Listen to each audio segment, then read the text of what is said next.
When it rolls out in just a few short weeks, you won't notice anything. Nothing will change. In fact, you won't even see the benefits of it for quite some time. But even as such, it's going to be a game changer for a lot of different things, including the currency that you use and gold and silver. I'll talk about it in this video as we explore.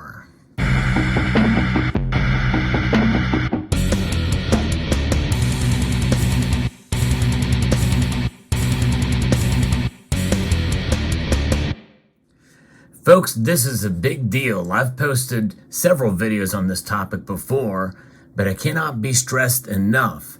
FedNow service is coming, and it is the foundation to what will be a central bank digital currency someday in this country. And that day may be coming maybe before this decade is over, if not sooner. But there's a lot to get to before we get to a central bank digital currency. Congressional action will be needed for that to occur, but even as such, they can sneak a lot of things in bills these days, and they can interject it and introduce it piecemeal. And they're going to use the UCC, the Uniform Code, in order to make that happen as well in some of these states. And so it's up to us to pay attention and to write our congressmen and also our state representatives as well on this. But what are the benefits? There's a lot of benefits, at least on the surface, for the FedNow service. What is the FedNow service? Well, it is a way to be able to have instant payments, essentially, that will be funneled through the Federal Reserve. Hence the FedNow moniker. In other words, payments will be sent directly from peer to peer, from business to business, from government to business, from government to banks, from bank to banks, all through the Federal Reserve. And that's going to make it. So, accessing real-time payments enables consumers to enjoy faster and less expensive payments nationwide. Individuals can pay bills, receive refunds from businesses, and receive insurance reimbursements instantly. The FedNow service will spur innovation for new instant payment services, yielding greater efficiency and convenience from increased competition in the end-user instant payment market. All sounds really good. And if you're a small business owner or any kind of business owner, organizations can maximize access to capital via e-invoices and requests for payments. Businesses can bill customers directly, and customers can instantly approve and send payments from their bank. And it has some benefits for you as a taxpayer because you will receive refunds instantaneously. And if you want to pay your taxes, they can be done instantaneously. And so it's going to have benefits for financial institutions, benefits for the government, benefits for you. It's a win-win-win for everybody involved, right? Well, that's going to seem like to be the case because we're so far behind compared to other countries around the world, according to this Forbes piece that I'm referencing here. And in fact, India and other countries are ahead of us. There's certain countries that are still behind, and a lot of them are what are referred to developed nations. And so we need to get on board here with this. But the thing is there's part of the reason why we're not getting to this yet, and a lot of it has to do with the way our system is set up. And but now with what has been happening in our government, especially the last 5 to 6 years, and really dating back 10 years and more, and some would make the case that it's happened even way before then, going back to John F. Kennedy. How much trust can we put in our government and in our central bank, the Federal Reserve? Well, now it's a lot less than ever before. But the thing is, with instant payments and with convenience, a lot of us, I myself included, and even though I am kind of a cash guy, I like to use cash a lot. But there's something about the convenience of paying online or having direct deposits taken out automatically, like for your mortgage and the like. There's something to be said for that. Right now, real-time payments are done between the large financial institutions. And right now, many people can make the argument, well, the government's kind of involved in a lot of the big corporations already, as well as being involved in the biggest of the banks out there. Look at the bank bailouts, look at ESG compliance. All of that stuff is kind of being pushed by the government. And yes, it is. But now the Federal Reserve is going to get involved.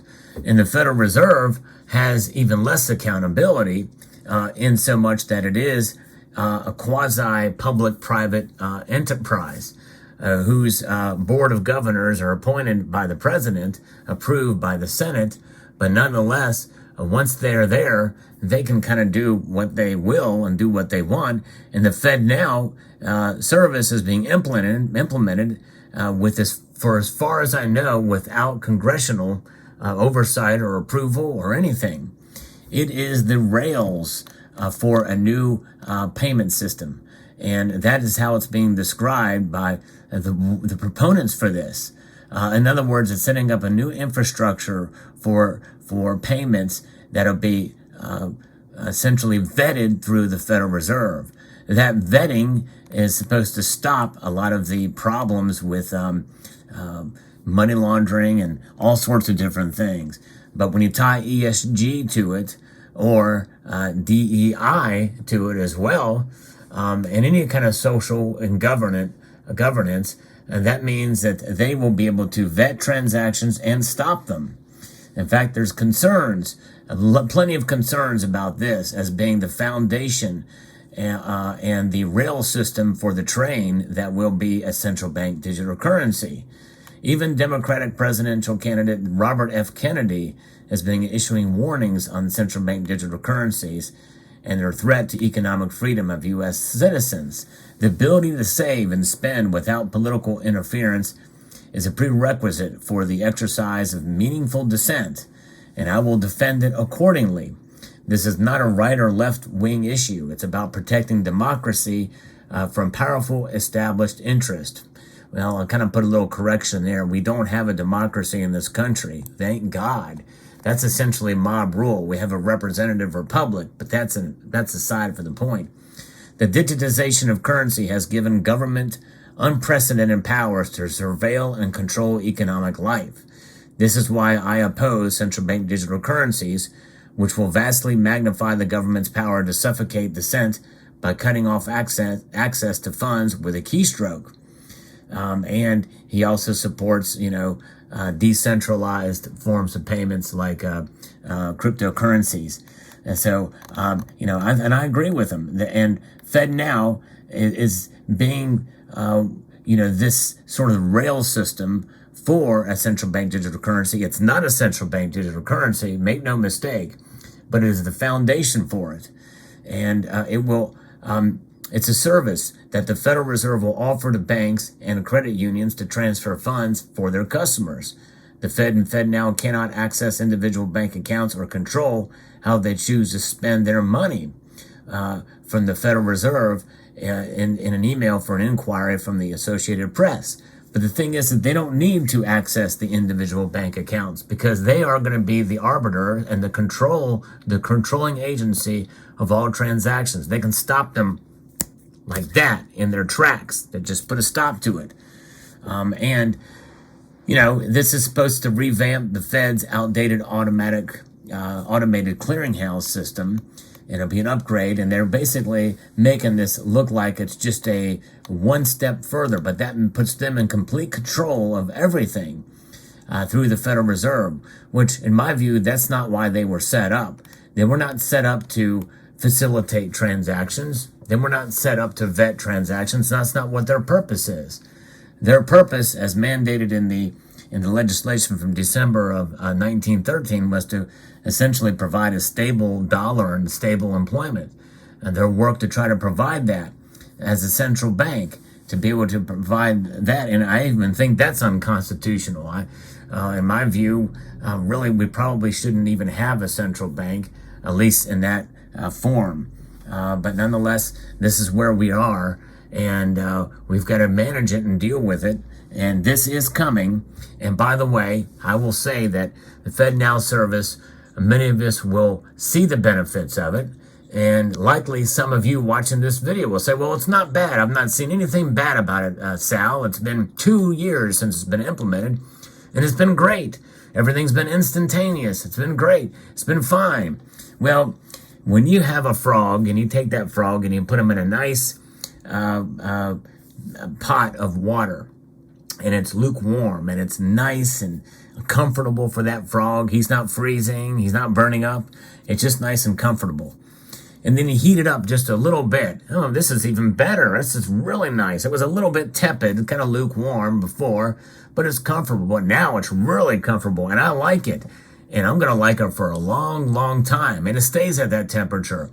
Let's say it stays at that temperature for a very good long time, and you're feeding the frog in there, and he's just swimming around in that pool, have access to food, water, or, any way to sustain himself. And then a long time later, you heat it up a little bit more. It's like, well, this is kind of a little bit more uncomfortable, but I can manage this. This is fine. I really don't want to get out. And then by the time you heat it up more and more, he's already invested in that environment and that water. And then you heat that water up to the point where that frog cannot get out because he is fried. He is boiled. That frog is boiled in that water. And that is the fear that I have down the road. And this could be years down the road, folks. But nonetheless, what's happening next month is going to change everything. And it's going to change everything for our currency. But it's also going to change everything for gold and silver.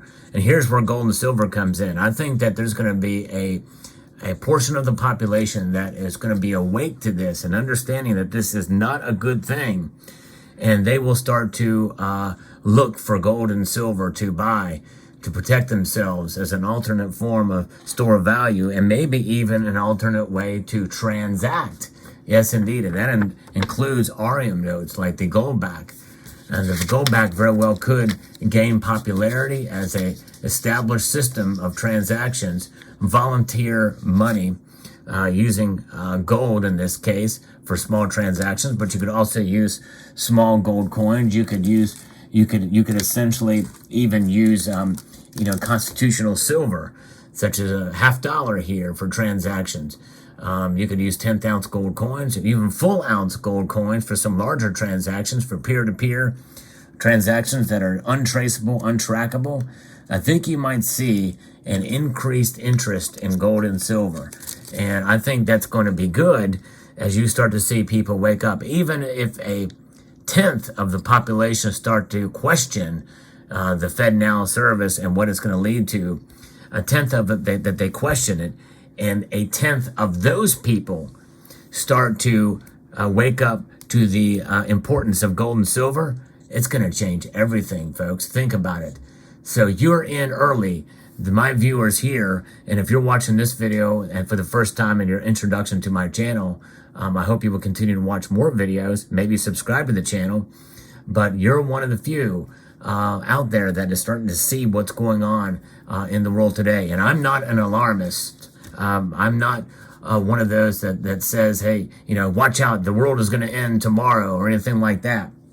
But this is just another step to an idea of more control by our government officials and by the Federal Reserve and by cooperation, the big banks.